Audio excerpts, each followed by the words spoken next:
Hello, मैं Akhilesh sir. आज हम देखते हैं बैलेंस शीट। किसी भी कंपनी में बैलेंस शीट कैसे बनाया जाता है और बैलेंस शीट में कौन कौन से एंट्री लिए जाते हैं। सबसे पहले मैं प्रकाश शर्मा। यदि आप पहली बार मेरे चैनल पर जुड़े हुए हैं तो कृपया सब्सक्राइब जरूर करें और वीडियो पसंद आए तो लाइक भी करें। आइए आज जानते हैं हम बैलेंस शीट। किसी भी कंपनी का या किसी भी संस्था का बैलेंस शीट हम उसके फाइनेंशियल ईयर के लास्ट में बनाते हैं और ये बनाने का एक मुख्य उद्देश्य होता है कि जो व्यवसाय चल रहा है वो उसकी वित्तीय स्थिति क्या है, यानी कि उसके व्यवसाय में प्रोग्रेस है या हानि है, ये सिर्फ और सिर्फ बैलेंस शीट से ही हम पता कर सकते हैं। तो बहुत ज्यादा बात नहीं करते हुए आइए हम समझते हैं बैलेंस शीट बनाया कैसे जाता है। तो सबसे पहले जो भी बैलेंस शीट बनाया जाता है वो उस वित्तीय वर्ष के लास्ट में बनाया जाता है और उसका हेडिंग क्या रहता है, balance sheet as on method. मान लीजिए जिस कंपनी का नाम है उसका नाम हम लिख देंगे, ठीक।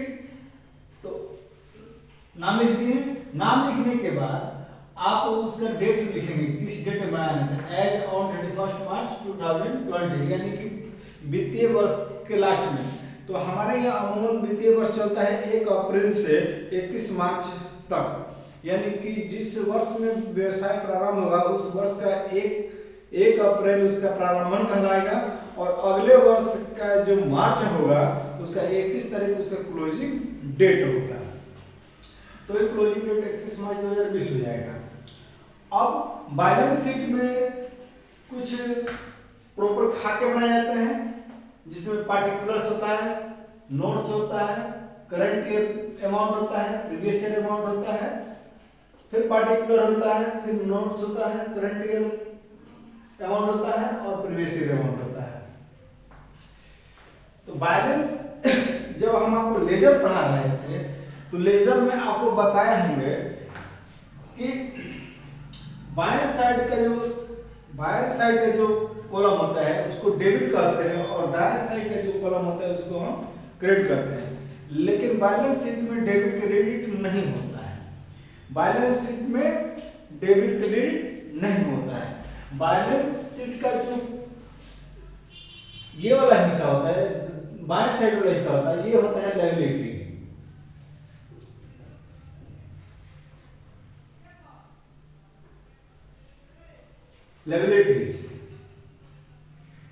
और दूसरा साइड जो होता है वो होता है एसेट्स,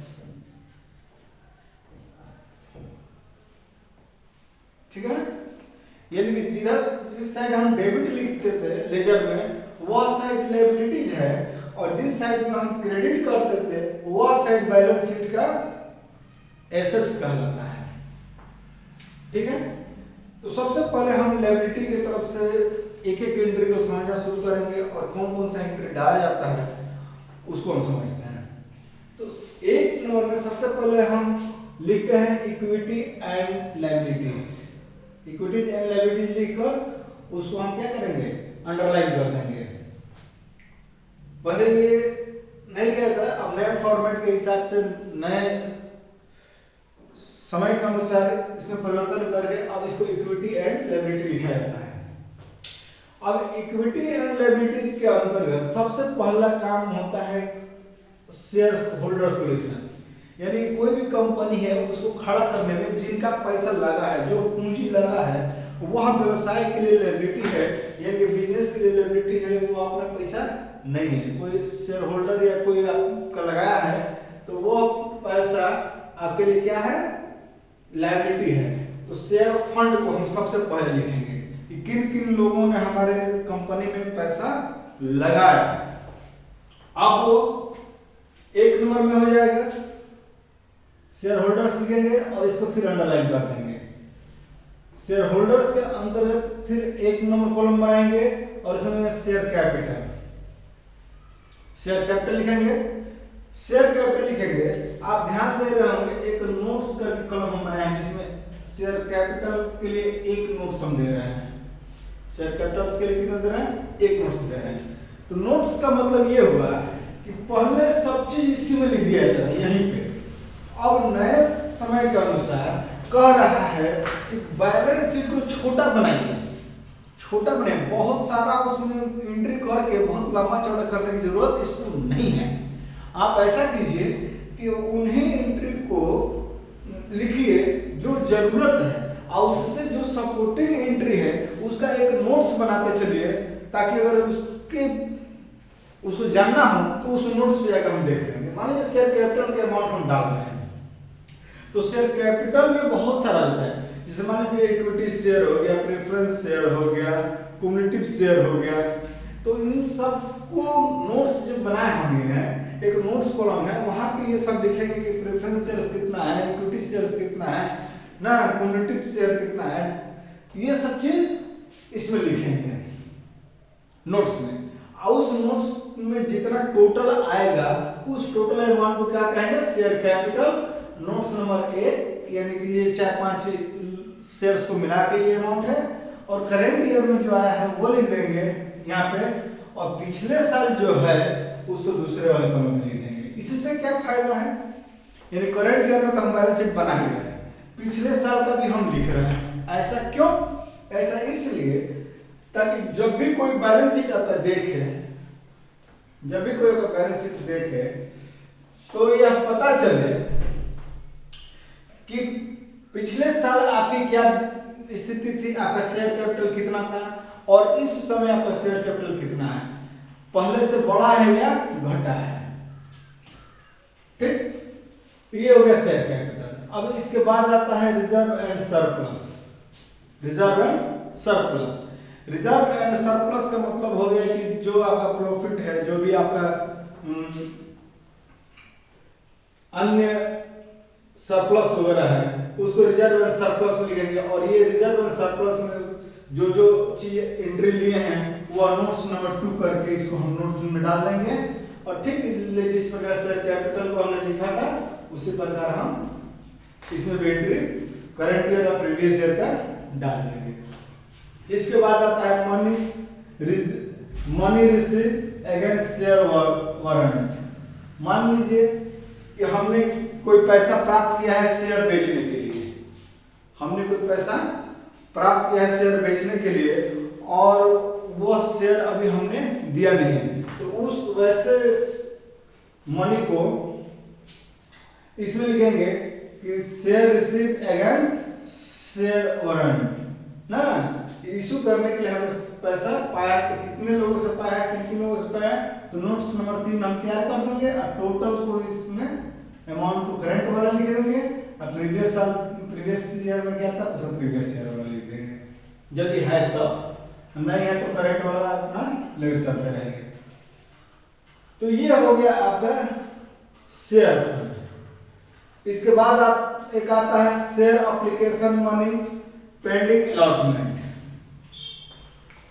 मतलब शेयर अलॉटमेंट कर दिए हैं लेकिन वह अभी पेंडिंग है, वो अभी मार्केट में आया नहीं है, तो वैसे पैसे कितने हैं, वो भी तो पैसा लगा है, वो भी आपकी लिमिट है, तो उसको भी लिखेंगे। और उसमें कितने लोग हैं उसको नोट्स नंबर 4 में लिखकर टोटल करके टोटल अमाउंट लेकर आ जाएंगे करंट ईयर अमाउंट में और फिर प्रीवियस ईयर अमाउंट में। नेक्स्ट चलते हैं। अब इसके बाद आता है नॉन करंट लायबिलिटी। इसके बाद आता है नॉन करंट लायबिलिटी। अब नॉन करंट लायबिलिटी में कुछ आइटम आते हैं जैसे long term borrowing. Long term borrowing मतलब कि लंबे समय के लिए जो कर्ज लिया गया है, लंबे समय के लिए जो लिया गया है वो भी हमारा लायबिलिटी है। और नॉन करंट लायबिलिटी यानी कि करंट लायबिलिटी वो होता है जो वित्तीय वर्ष में समाप्त हो जाए, और नॉन करंट लायबिलिटी वो है जो एक साल से दूसरे साल 7-10 साल यानी कि 2-3-4-5 साल में जाकर वो खत्म होता है, वो नॉन करंट लायबिलिटी का होता है। तो लॉन्ग टर्म बोरोइंग मतलब लोन होता है, तो लॉन्ग टर्म बोरोइंग है तो इसका मतलब कि लंबे समय के लिए लोन लिया गया है और उस राशि को देना है, तो इस साल में कितना दिए उसका नोट्स हम तैयार कर लेंगे और जो अमाउंट आएगा वो करंट ईयर में प्रीवियस वाला प्रीवियस ईयर में लिखेंगे। ठीक उसी प्रकार मान लीजिए कोई डिफर्ड टैक्स लायबिलिटी है, यानी कि हमने रिटर्न फाइल किया है, और कुछ ऐसे टैक्स हैं जिनका हमने मेंशन नहीं किया है, वो बच गया है, डिफॉल्ट हो गया, छूट गया है, तो वो इसके भी टैक्स भी हमारी लायबिलिटी है, क्योंकि तो देना पड़ेगा। मान लीजिए इस साल नहीं दिया, अगले साल देंगे, अगले साल नहीं दिए नेक्स्ट अगले साल देंगे, नहीं देंगे तो टैक्स चोरी का मामला बन सकता है उसमें।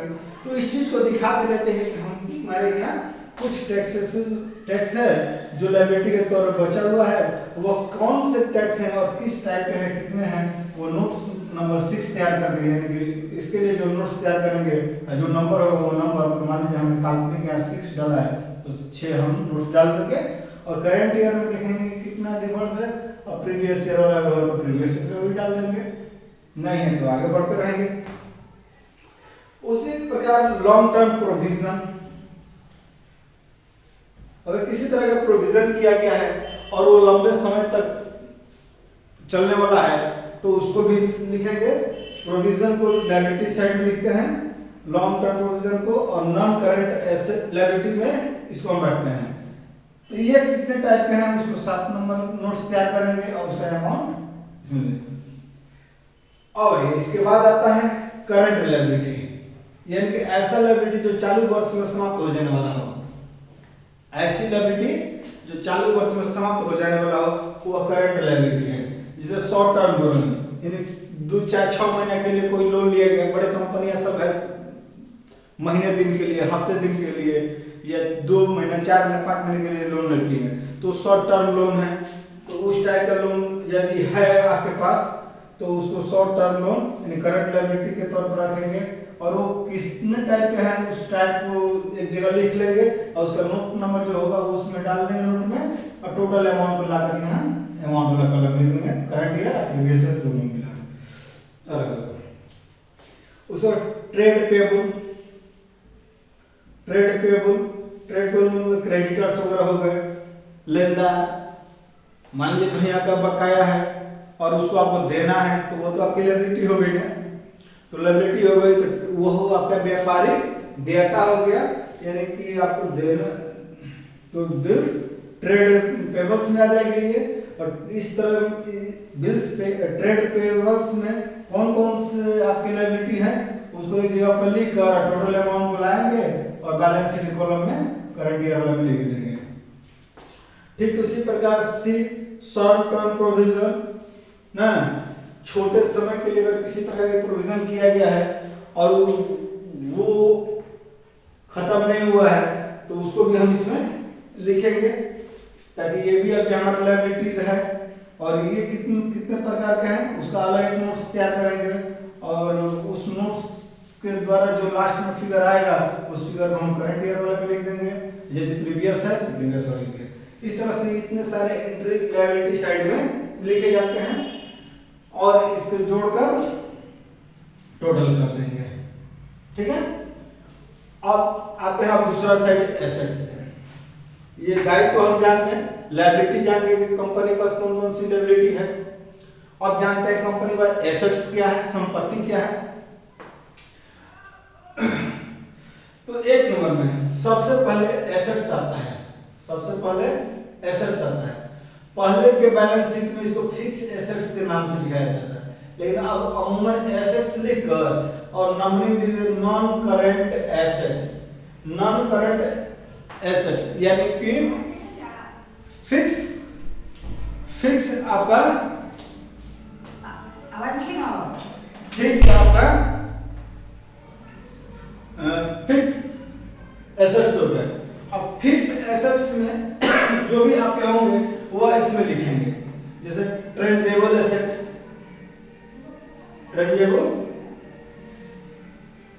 ट्रेंजेबल एसेट्स, इंट्रेंजेबल एसेट्स ना, capital work in progress, intangible assets under development. इसका मतलब ट्रेंजेबल एसेट्स का मतलब क्या है? ऐसा संपत्ति जो मूव हो, जैसे गाड़ी हो गया, बस हो गया ना, जनरेटर हो गया, ये संपत्ति है ना, कंपनी के लिए एसेट्स है, तो इसको इंट्रेंजेबल एसेट्स में कहते हैं, मूवेबल है, एक जगह से दूसरी जगह पे जा सकता है। इंट्रेंजेबल एसेट्स यानी जो मूव नहीं कर सकता, जो घूम नहीं सकता है, जैसे बिल्डिंग हो गया, वर्कशॉप हो गया ना, तो अब बिल्डिंग तो एक जगह से दूसरे नहीं लिया जा सकता है, तो ये फिक्स हो गया। लैंड हो गया, वो आपका आपका जैसे मान लिया फिक्स्ड डिपॉजिट हो गया, ये सब आपका इनटेंजिबल एसेट्स हो गया। और इसको तो ये कितने टाइप के हैं, माने टेंजिबल है, मूवेबल है, तो कौन कौन से मूवेबल एसेट्स आपके हैं, एक जगह हमने लिखा, उसका नोट्स तैयार किया, नोट्स में नोट्स नंबर डाल दिए, अब टोटल उसका वैल्यू कितना है उस वैल्यू को करंट ईयर वाला में लिख दिया। इस तरह के अगर टेंजिबल एसेट प्रीवियस ईयर में लिखा और उसका कुछ वैल्यू है तो प्रीवियस वाला प्रीवियस ईयर में लिख देंगे। इससे पता चलेगा पिछले सारे टेंजिबल एसेट कितना था, इस बार टेंजिबल एसेट कितने बच गए या बढ़ गए या घट गए, इससे अनुमान हम लगा सकते हैं। उसके बाद इनटेंजिबल एसेट यानी कि अस्थायी संपत्ति कितने हैं जो कि एक जगह से दूसरी जगह नहीं जा सकते हैं, तो वो सबको कैलकुलेट करके उसका नोट्स बना के नोट्स नंबर डाल देंगे। इनटेंजिबल एसेट नोट्स नंबर इतना, तो उस नोट नंबर पे आप जाकर देख सकते हैं कि अस्थायी संपत्ति कौन कौन से हैं, उसका विवरण उसमें रहेगा, कितने कितने अमाउंट के हैं, और उस टोटल अमाउंट को लाकर यहाँ पे अमाउंट कॉलम में लिख देंगे। अगर प्रीवियस ईयर में कुछ है तो प्रीवियस ईयर वाला भी डाल देंगे, इससे पता चल जाएगा पिछले साल या पिछले साल बढ़ा गया घटा। कैपिटल वर्क इन प्रोग्रेस, ऐसा कोई काम जो चल रहा है अभी समाप्त नहीं हुआ है, वो आपके लिए संपत्ति है, तो कैपिटल वर्क इन प्रोग्रेस ये कितने टाइप के हैं उसका नोट्स अलग हम तैयार करेंगे, और उस नोट्स में जो लास्ट अमाउंट आएगा उसको करंट ईयर वाला में लिखेंगे, और यदि प्रीवियस ईयर का है तो प्रीवियस वाला में लिखेंगे। इससे पता चलेगा कि पिछले साल current capital work in progress कितना था और इस साल कितना है, घटा है कि बढ़ा है, घाटे में है कि फायदे में है, इसी से तुलना किया जाता है। अब intangible asset under development, intangible asset मतलब मान लीजिए कोई बिल्डिंग बना रहे हैं, एक मंजिले तक बना है, दूसरा अभी बनने वाला है, उसका टारगेट है कि 4 मंजिला तक बनाना है, तो वह क्या है अंडर डेवलपमेंट है, यानी कि उस संपत्ति में काम चल रहा है, तो ये हो गया इंटेंजिबल एसेट अंडर डेवलपमेंट। तो इस तरह के कितने आइटम हैं, कितने जगह हैं, कितने इंटेंजिबल एसेट्स हैं जिनमें काम लगा हुआ है, प्रोग्रेस में है, उसको हम एक जगह पे लिखकर उसका टोटल अमाउंट को कलेक्ट करेंगे और सिर्फ उसका टोटल अमाउंट लिखेंगे, इतने वैल्यू के अमाउंट का इंटेंजिबल एसेट अंडर डेवलपमेंट है। अब बात समझिए, अगर वो कोई जानना चाहे कि ये कौन कौन सा अमाउंट है, तो इसके नोट्स में देखेंगे नोट्स नंबर कितना है, उस नोट्स पे जाएंगे और उस नोट्स से हम पता कर लेंगे कि इंटेंजिबल एसेट अंडर डेवलपमेंट कौन कौन सा है। अब आइए, ये तो हो गया आपके फिक्स्ड एसेट यानी कि नॉन करंट एसेट। अब आते हैं करंट एसेट, ठीक है। तो करंट एसेट्स में आज आइए आप देखते हैं करंट एसेट्स क्या होता है। सॉरी, नॉन करंट इन्वेस्टमेंट, कुछ इन्वेस्टमेंट एसेट्स के तौर संपत्ति के तौर पर कुछ इन्वेस्टमेंट भी होता है, वो भी आपका अस्थायी होता है, तो उसको हम जानते हैं नॉन करंट इन्वेस्टमेंट। जैसे डिफर्ड टैक्स एसेट्स, मान लीजिए कि हमने टैक्स 5,000 देना था, 6,000 दे दिया, तो 1,000 जो हमने ज्यादा दे दिया, आप वो मेरे लिए क्या हो गया, एसेट्स हो गया, इस बार हमको मिल जाएगा। तो वो कितने टाइप के हैं उसका नोट्स बना के नोट्स में देकर टोटल अमाउंट टोटल में और प्रीवियस ईयर और प्रीवियस ईयर लिख देंगे। जैसे long term loan and advance, आप लोन लिए हैं कहीं से तो आपके लिए लायबिलिटी है, आपने किसी को लोन दिया है तो वो आपका एसेट्स हो गया, संपत्ति हो गया।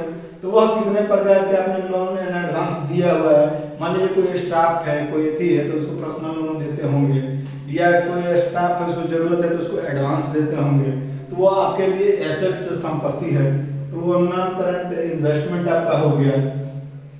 तो वो कौन कितने लोगों के पास है, कौन कौन है, उसका नोट्स हम अलग बनाएंगे और उसका टोटल अमाउंट को जोड़कर लिया जाएगा long term loan and advance में उसको डाल देंगे। प्रीवियस ईयर में जब इस तरह कोई है तो प्रीवियस ईयर में भी डालेंगे, इससे पता चलेगा प्रीवियस ईयर और करंट ईयर में क्या अंतर है। उसी प्रकार से अदर नॉन करंट एसेट्स, इस तरह और बहुत सारे चीज होते हैं जो संपत्ति है ना, और उसका ब्यौरा हमारे एसेट्स में होना चाहिए। चाहिए तो अदर कॉलम में लिख दिया जाता है। यदि नहीं समझ आ रहा कि ये करंट है कि करंट एसेट्स है कि इन्वेस्टमेंट है, तो नहीं समझ आया तो उसको अदर नॉन करंट एसेट्स में उसको डाल के लिख देते हैं। अब इसके बाद करंट एसेट, इसमें मान लीजिए अस्थायी संपत्ति हो गया, उसी तरह अस्थायी संपत्ति भी होता है ना। तो अस्थायी संपत्ति जैसे मान लीजिए कि इसके बाद आता है इन्वेंट्री। करंट एसेट्स में आता है इन्वेंट्री। इन्वेंट्री कितने प्रकार के हैं उसका हम नोट्स तैयार कर लेंगे, और टोटल जो अमाउंट होगा उसको हम डेबिट साइड में लिख देंगे। डेबिट साइड में ही करंट ईयर अमाउंट में लिख देंगे। उसके बाद प्रीवियस ईयर से कोई इन्वेंट्री होगा तो उसका प्रीवियस ईयर वाला लिख देंगे। इससे हमारा करंट ईयर और प्रीवियस ईयर का इन्वेंट्री का टोटल पता चलेगा। तो ट्रेड क्रेडिट ट्रेड रिसीवेबल है। जिस प्रकार ट्रेड पेबल में हमने बताया कि वो आपका क्रेडिटर्स होगा, उसी तरह इधर ट्रेड रिसीवेबल में बिल्स रिसीवेबल होगा। यानी कोई ऐसा बकाया जो आपको पाना है वो आपके लिए संपत्ति हो जाएगा, तो उसको हम एसेट साइड में लिखेंगे। और वो कितने प्रकार के बकाया है उसको हम नोट्स नंबर डाल के और उसमें टोटल लिखेंगे कौन कौन से बकाया हैं, और उन बकाया को लिखकर और टोटल करके टोटल अमाउंट को यहाँ बैलेंस शीट के करंट ईयर अमाउंट में लिख देंगे। और इसी तरह का कोई बकाया पिछले साल का भी है तो प्रीवियस ईयर अमाउंट कॉलम में हम लिख देंगे। इससे पता चलेगा कि इस साल हमारा रिसीवेबल कम है या उस समय ज्यादा था। इसके बाद short term loan and advance. Short term loan sense advance, जैसे हमने नॉन करंट इन्वेस्टमेंट में हमने दिखाया था कि लॉन्ग टर्म इन्वेस्टमेंट, तो जो लंबे समय के लिए आप देते हैं किसी स्टाफ को लोन या किसी को लोन देते हैं तो वह आपका करंट एसेट्स इन्वेस्टमेंट देता है। उसी प्रकार यदि वित्तीय वर्ष के अंदर समाप्त हो जाने वाला कोई लोन दिए हैं, शॉर्ट टर्म लोन दिए हैं 4 महीने 6 महीने या 10 दिन के लिए, तो वो शॉर्ट टर्म लोन आपका हो जाएगा। या एडवांस दिए हैं तो, और ये एडवांस जो है वो आपका करंट एसेट्स का आएगा जो इसी साल समाप्त हो जाने वाला है। और इस तरह कोई है तो उसका नोट्स बना लेंगे, कितना है एक है तो एक ही लिखेंगे, और ज्यादा है तो उसका नोट्स तैयार करके नोट्स नोट वाले कॉलम में नोट लिख देंगे, और करंट ईयर में करंट ईयर का अमाउंट लिख देंगे, प्रीवियस ईयर में प्रीवियस ईयर का लिख देंगे। यदि प्रीवियस ईयर किसी प्रकार का नहीं है तो छोड़ देंगे, है तो इसको लिखेंगे। फिर तुलनात्मक अध्ययन के लिए अच्छा रहेगा कि पिछले साल शॉर्ट टर्म लोन कितना था, इस बार शॉर्ट टर्म लोन कितना है। और अंत में ये देख लेते हैं कि कैश इन हैंड और कैश एट बैंक, यानी कि हाथ में नगद कितना है और बैंक में कितना बैलेंस है, उसको लास्ट में ले देते हैं। इस तरह से बैलेंस शीट का ये एंट्री हो जाता है। अब लास्ट में एसेट्स वाले को भी जोड़ेंगे और लायबिलिटी वाले को भी जोड़ेंगे, ठीक है ना। जब दोनों साइड पे जोड़ेंगे तो बैलेंस शीट की खूबसूरती है कि एसेट्स और लायबिलिटी दोनों साइड का टोटल बराबर रहता है। इसमें बैलेंस शीट वगैरह मीटिंग वगैरह लेजर की तरह नहीं होता है। तो एक बार कमेंट में जरूर बताइएगा कि आपको ये मेरा बैलेंस शीट कैसा लगा, और इससे आपको अगर कहीं भी आपको किसी प्रकार की असुविधा हो रहा है किसी भी एंट्री में तो आप हमें कमेंट बॉक्स में लिखकर जरूर पूछिए कि सर इस एंट्री के समय में हमको नहीं समझ में आया, मैं उसको फिर से बताऊंगा। मेरा वीडियो देखने के लिए धन्यवाद, और यदि सब्सक्राइब नहीं किए हैं तो सब्सक्राइब